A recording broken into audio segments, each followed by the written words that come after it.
E já estamos recebendo aqui em nossos estúdios o deputado estadual pelo Partido dos Trabalhadores, Francisco Lima. É com ele que nós conversamos a partir de agora sobre vários temas que estão emergindo em nosso cenário político local. Olá, deputado, boa noite, seja bem-vindo, tudo bem com o senhor? Boa noite, é um prazer. Coisa tudo boa. em paz. Quero começar perguntando para o senhor, porque muito tem se falado nesta última semana, principalmente, sobre a questão das contas do governo do estado. Vai atrasar, não vai atrasar? E hoje, nesta sexta-feira, o governador Wellington Dias se pronunciou dizendo que a folha de pagamento é uma prioridade. O senhor, como do mesmo partido do nosso governador, como é que o senhor tem observado toda essa questão acerca da folha de pagamento? Uma questão política, uma questão realmente financeira? Qual a sua opinião? Bom, primeiro, é de fato um desafio. Todo final de ano, essa questão vem à tona, vem à pauta, não é, da situação da folha de pagamento. É claro que essa situação financeira hoje do Piauí não reflete apenas o Piauí, o Brasil inteiro. Essa semana eu estive em Brasília, acompanhei o governador em algumas atividades e outras sem o governador e ouvi de várias lideranças de outro estado as preocupações em relação a isso, não é? E é um desequilíbrio fiscal, a crise política levou a uma crise econômica e isso levou a um desequilíbrio fiscal. Aqui no caso do Piauí, o problema mais sério é a Previdência. Mas é a Previdência. O Estado, ele arrecada, digamos, hoje, para a Previdência, menos do que é gasto com Previdência. Em 2015, o Estado tinha 29 mil servidores aposentados e pensionistas e hoje tem 41 mil.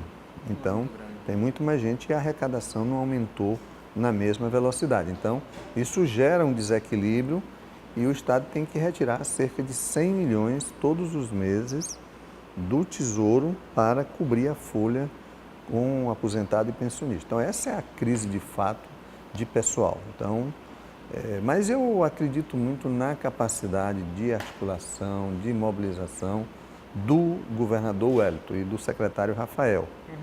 Eu viajei com eles essa semana a Brasília e vi a sua preocupação. E o governador sempre prioriza isso, porque envolve milhares de famílias, porque movimenta a economia em todo o estado.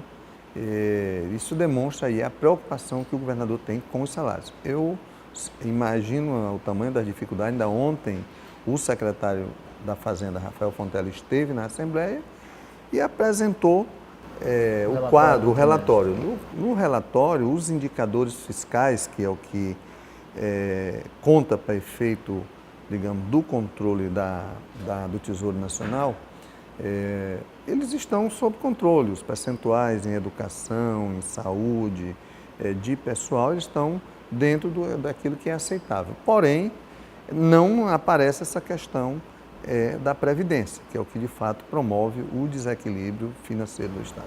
O senhor está me falando dos inativos, mas tanto oposição quanto partidos da base do governador Wellington Dias falam muito da questão da necessidade de se enxugar a máquina. Os ativos também têm pesado muito na questão financeira do Estado? Não, o custo pessoal, que inclui tanto ativo como inativo, é o que representa a maior parte da arrecadação do Estado, não é? Agora, a máquina, o que eles estão falando é de organização estrutural. Ela representa aí 3%, 4% do que é gasto do total de pessoal. Ela é importante do ponto de vista da gestão, do ponto de vista do controle do gestor.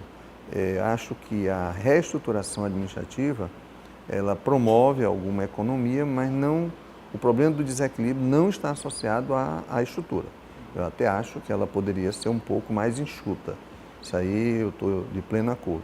Porém, não é isso aí somente que vai ajudar a resolver o problema do desequilíbrio financeiro do Estado.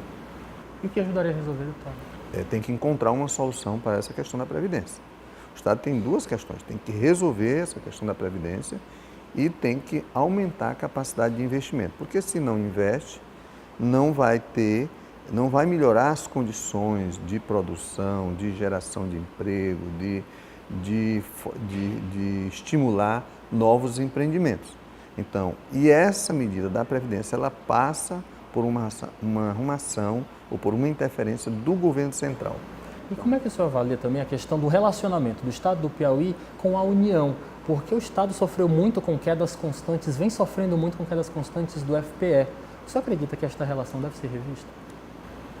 Sim, há uma suspeita de que houve uma retenção indevida de transferências, digamos, obrigatórias para alguns estados, sobretudo para estados em que, do ponto de vista político, não estavam tão alinhados com o presidente Temer. E isso é, inclusive, alvo de ação judicial junto ao Supremo. Essa aqui é uma coisa. Não dá para tratar essa relação, digamos, entre os entes da federação de forma desigual ou então de forma preconceituosa por uma questão política. Isso é o entendimento. A República, o republicanismo, ele não aceita isso. O que o Estado tem que fazer aqui é, cada vez mais, ampliar a sua capacidade, melhorar o seu perfil econômico para que ele seja menos dependente das transferências. Você vê um estado como São Paulo, eu acho que as transferências não representam 20% de todo o orçamento. Então, ele tem receitas próprias arrecadadas a partir dos tributos estaduais. Então, o que o Piauí precisa é avançar nisso. Eu estou falando a médio e longo prazo. Tem que resolver o problema da Previdência, porque senão vai gerar uma quebradeira sem precedente na história no Brasil. Estados e municípios. Né? Então, a maior parte dos municípios já estão com esse problema. Então, tem que encontrar aí essa solução. E tem que, ao mesmo tempo, melhorar os seus investimentos. Não tem jeito. Então, você faz a organização administrativa ou a reestruturação administrativa, como queiram chamar, resolve o problema da Previdência, melhora a capacidade de investimento, que isso o governador tem feito quando ele contrai uma operação de crédito, quando ele faz um contrato de financiamento, ele está ali trazendo recursos para investimento no Estado. Ora, são recursos que os municípios demandam, que é o caso da mobilidade urbana.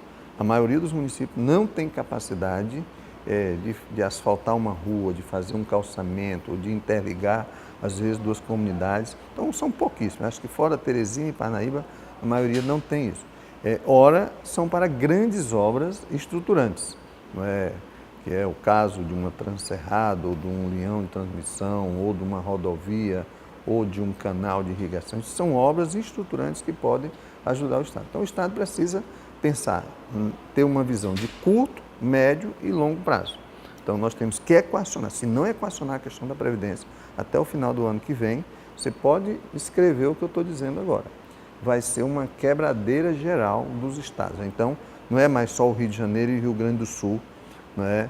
E Minas Gerais. Então, vão entrar todos os estados, inclusive o Piauí. Então, tem que encontrar essa solução de curto prazo. E espero, é o desafio que o próximo governo tem. Ok. Voltando um pouquinho aqui para a nossa Assembleia Legislativa do Estado do Piauí, o senhor é líder do governo lá na casa, e o seu nome tem sido vinculado muito como uma das alternativas ao nome de Temístocles Filho. O PT vai com gás nessa disputa pela presidência da casa? Então, primeiro, eu agradeço a lembrança. Eu disse que os políticos é que gostam de eleição. Quem gosta de eleição eu acho que é a imprensa. Ela sempre terminou a eleição, ela está começando a outra, não é? Não, eu agradeço a lembrança que tem sido feita, sobretudo pelos meios de comunicação. Isso eu espero que reflita o trabalho que, nesse pouco tempo que estive na Assembleia como líder, tenha desenvolvido, não é? Eu digo que lá não só tem um ou dois ou três candidatos, acho que tem 30 nomes, qualquer um pode ser o presidente, né? Agora só se elege um e é o que tem mais votos. Então, o que eu defendo, o governo tem hoje no mínimo 24, pode chegar até 26 parlamentares na base. Então tem que haver um diálogo, um entendimento, né? Um entendimento. Eu tenho uma impressão, essa impressão que eu vou dizer aqui, eu já disse para as pessoas, então, eu acho assim, primeiro é um entendimento de partidos. E o PT tem, digamos, a segunda maior bancada. Nós tivemos a maior votação dos partidos, foi o Partido dos Trabalhadores quem teve a maior votação. Foram quase 350 mil votos. Então, depois, inclusive, nós fomos penalizados pela história do Chapão, quando a gente defendia que nós iríamos sair sozinho, numa chapa pura, como dizia, é porque a gente sabia do potencial. Então, nós tivemos mais votos, nós só fizemos elegemos 5 parlamentares. Teve gente que teve O MDB teve 50 mil votos a menos, acho que até um pouco mais de 50, e elegeu 6. Então, nós estamos corretos na nossa estratégia. Então, nós, como os três maiores, das três maiores bancadas, é a bancada do MDB, do PT e do PP. Eu acho que a presidência da Assembleia sairá de uma dessas três bancadas. Eu espero que seja do PT, não é? E, claro, aí definiu isso entre o conjunto dos partidos, então, quem é o nome que melhor agrega, que mais consegue, digamos, buscar esse entendimento. O parlamento ela é uma casa de entendimento. Quem acha que o parlamento é uma casa de briga, não é. Tem os mais exaltados, os mais moderados e tem que chegar a um meio termo. Então, esse é o papel do parlamento, em criar consenso. Então, nesse sentido, eu não posso dizer que se o meu nome for o nome escolhido por uma maioria que agrega, eu não sou de fugir da raia, né? Embora eu nunca tenha me colocado nem internamente essa questão como um projeto. Então, se for, como disse, a gente não vê. Eu acho que, eu já disse isso para o presidente Temístocles, eu tenho todo o respeito pelo presidente da Assembleia, acho que ele até faz um bom trabalho. Mas é preciso, nesse momento, eu acho que cairia bem ter novos ares, dar uma oxigenada para poder dar uma animada, não é, uma modernizada na estrutura. Quando a gente faz a mesma cor durante muito tempo, você termina virando conservador. Eu acho que de vez em quando é bom ter um choque para animar, porque senão você entra na embriaguez do cotidiano, embora respeite e reconheça o talento e a habilidade que tem o presidente atual. Mas eu acho que é importante fazer esses ajustes. Para encerrar nossa entrevista, eu queria que o senhor falasse para a gente agora uma questão ligada ao fim de ano. Como é que está a tramitação do orçamento do ano de 2019 aqui do Estado? Bom, ontem foi aprovado o calendário, digamos, da tramitação do projeto de lei orçamentária lá na Assembleia. Aí ele vai às comissões, fazer as conversações com os poderes, receber as emendas, fazer os ajustes. Me parece que por volta do dia 15 ou 16, aí, deverá ter a votação final do projeto de lei orçamentária lá na Assembleia. Então, já está em andamento, o relator vai ser o deputado Nerinho, não é? Ontem foi feita essa aprovação na comissão de orçamento. Ok, deputado Francisco Lima, muito obrigado pela sua participação, excelente fim de semana para o senhor e volte sempre, tá bom? Tá, nós é que agradecemos, né, e pelo espaço, né, parabenizar aí pela condução aí deste programa. Ok, muito obrigado, deputado. E você de casa acompanha no próximo bloco que o Correios vai também alterar e vai aumentar o valor de suas tarifas. A gente volta já.